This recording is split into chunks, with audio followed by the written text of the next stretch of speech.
Thank you very much, Daniela, and thank you very much for providing this opportunity, this wonderful opportunity to speak to you this evening.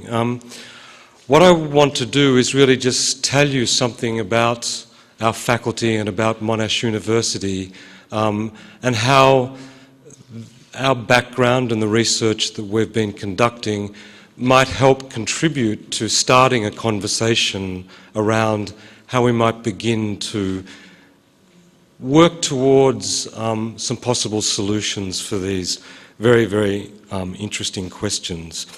So I'm the Dean of the Faculty of Art, Design and Architecture at Monash, and we call the faculty MARDA.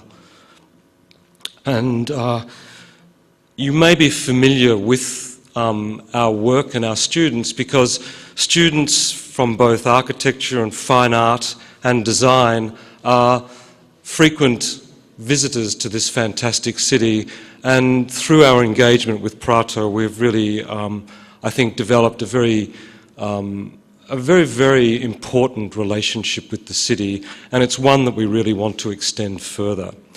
Later you will hear from my colleague Nikki Calms, who has been here leading a project with students entitled Radical Mapping Prato, and this project is speculating about future transformations of public space in Prato. Before I really introduce the theme of this evening's seminar, which we've entitled Prato Reframing the Creative City, I do want to give you some insight into the activities of our faculty. And by giving you this insight, it will explain our interest in the area of cities and their creative transformation. So MARDA, our faculty, is a dynamic community of creative practitioners. We are dedicated to influencing the way society thinks about the world, and we seek to engage in action that will actually contribute to transitioning our communities to a more sustainable future. MARDA houses a full spectrum of creative disciplines. As you can see, we have fine artists, historians and theorists of fine art, communication designers, interaction designers, industrial designers, architects and interior architects. Now, what I'm showing you here is the book cover of a recent publication of the activity of our faculty called Thought into Form. At MARDA, we are concerned with creating outcomes, new and innovative forms. Innovative thinking is essential, but we believe that such thinking should also lead to consequences and action. So this rather challenging and provocative image on the cover of the book, I think, encapsulates that rather well. I mean, the fellow is obviously thinking, but there's definitely a consequence when we look at that face. This image is, as I say, from our recent publication, designed by one of our practice professors, Professor John Warwicker, from the famous English communication firm Tomato. As I show you some pages from the book, I hope that you start to get an understanding of the flavour and types of activities that we engage in. So here we have work from our industrial designers looking at mobility devices for people with who have problems with accessibility. So this is a gyroscopic wheelchair. We have architectural projects and we have artistic-based projects. We are very, very much committed to urban studies, and we conduct extensive research on the transitioning of Australian cities to sustainable futures. And our adjunct professoriate includes some of Australia's best-known architects. And here on the right is the Manchester Law Courts, designed by John Denton of Denton Corker Marshall, one of our adjunct professors. Here you see further work from our industrial designers, robotically controlled firefighting apparatus. Bushfire is significant challenge in the Australian environment, through to innovations in transport design and the way we design our public transport facilities in the city. Photography is a very important aspect of what we do in the whole realm of visual culture. Some of you may recognise the image on the left, our former Prime Minister Bob Hawke, who actually did a lot of work to enhance relationships between Italy and Australia. Here we have work from Mark Armstrong, one of our practice professors in industrial design, and he has designed a whole interactive, automated log-on system for airline transport in Australia, and further projects from our artists and our urban design students. So whereas in the past we may have conceptualised form as an object or building, we are increasingly concerned to extend the idea of form to not just material outcomes, but to networks, ecologies, political structures, communities, and how our interaction with these might be subject to influence, and to even how they might be designed and transformed. We believe that it is no longer sufficient for the designer to respond to predetermined conditions, but that we need to actually start to engage more with the extended contexts that influence design outcomes. Our approach to education at MADA and to research is practice-based and project-focused. Our unique combination of creative disciplines opens up the potential for innovative transdisciplinary practices. These practices can lead to novel outcomes that a single or singular disciplinary approach may not achieve. To connect us to the capabilities and realities that may not be readily replicable in an academic environment, we have appointed internationally eminent practice professors who operate at the highest levels of both their professional and academic realms. I've already mentioned our practice professor in communication design, John Warwicker, who is an internationally recognised designer of type and various forms of communication. I've mentioned to a certain extent Mark Armstrong. Mark Armstrong is practice professor of industrial design at MADA, and he's one of Australia's best-known industrial designers, and he's currently working on a cross-disciplinary project with health specialists at Monash and also with government agencies for a very exciting and innovative project, which is the development of a bionic eye with the Monash Vision Group. And Mark is designing the hardware for this device, and it connects directly into the visual cortex at the base of the brain. A really quite remarkable project which has the potential to actually deliver sight to those who have never seen before.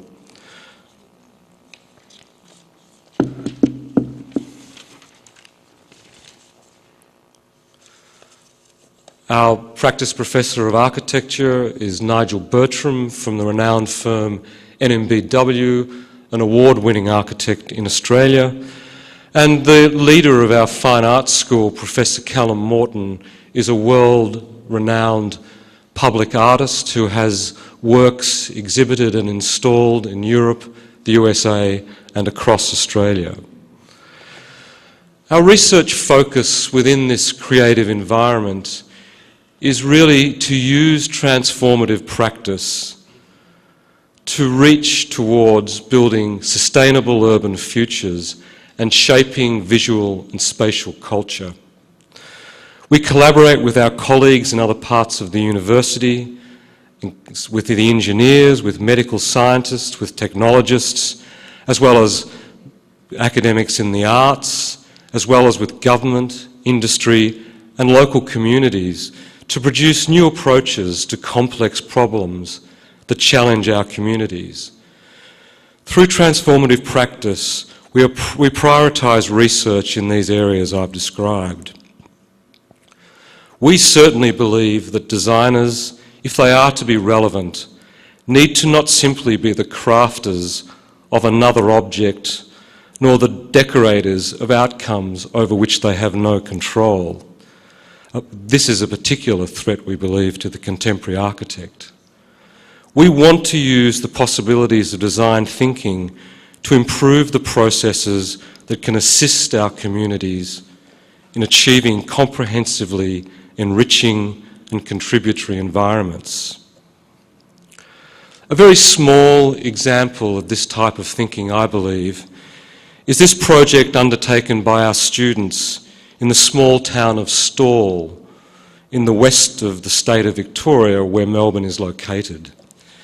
This project was led by one of our practice professors, Prof. Nigel Bertram, and the renowned Japanese artist and architect Hitoshi Nakao. Hitoshi Nakao is also the theorist of the famous Japanese architect Ito-san. Like many small cities in Australia, the town of Stawell is suffering from declining population and a declining economic base. The state government periodically provides grants to these small towns to assist them with basic infrastructure provision. And Hitoshi Nakao is standing at the forefront of this image of our students. The town required a new flood control system to resist annual flooding damage. Normally this would be provided in a pragmatic and somewhat basic manner that would merely attend to the practical problem at hand with no further contribution or enrichment. Our staff and students developed a process whereby they engaged with the local government, the community and local industry to extend the possibility of how this investment might be executed. Instead of a simple dam wall, the project resulted in this beautiful piece of poetic infrastructure that not only solved a practical problem of dealing with flood mitigation, but created a structure that also provided a recreational facility for the local population where they could sit and gather to picnic and enjoy their natural environment and the view over Lake Kato. This was achieved by using design thinking beyond the simple crafting of an object. Students had to develop processes for consulting with the community, to engage with local planning officers and engineers to convince them to think beyond and through to a different way about how to achieve a better outcome. Students were engaged in the actual construction of the project, which meant that they gained an understanding of the issues of execution, something that rarely happens to architecture students. Retired bricklayers and masons from the town worked with the students to teach them how to lay the bricks, and the local brick company, which was in decline, donated bricks to the project, and the result has meant for them that their product has gained national profile through the publicity around this project.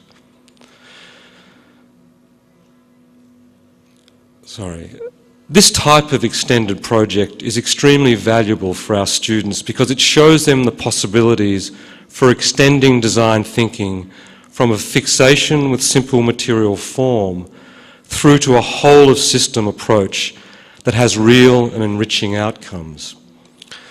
So in introducing the concept of Prato reframing the creative city, the Monash University Prato Centre has a desire to take advantage of its location in Prato and the disciplinary expertise of the whole of Monash University to explore with the city the possibility of developing revitalisation projects that could increase Prato's vibrancy and creative culture for social and economic benefit. We understand that emerging generations and future residents will value inclusion and diversity, as well as ethical and environmental sustainability. We know they will want meaningful work and economic security in an environment that is increasingly characterised by informal employment and engagement models, job mobility and career shifting. We seek to explore sustainable models with the local community for regeneration, and we want to base this upon Prato's historical strengths and existing environment, with an emphasis on the urban and economic dimensions of cultural production, social inclusion and identity, and the important contribution of design and culture for activating the city. We bring, I believe, a wealth of knowledge, creativity, and an understanding of the need to transform the role of the contemporary urban professional, particularly the urban design professional, to help address the challenges facing many cities. For our engagement with Prato through the Monash Centre, we want to actually work with Prato, not to just be neutral visitors, but to actually be engaged. We seek partners and projects to entwine infrastructure, industry and identity in creative economy that promotes a thriving, prosperous community. We want this project to involve public events, workshops, and most importantly, concrete interventions into both the physical and the invisible networks of the city. This evening, I hope, will be the beginning of a discussion about how we might start to achieve some of these outcomes.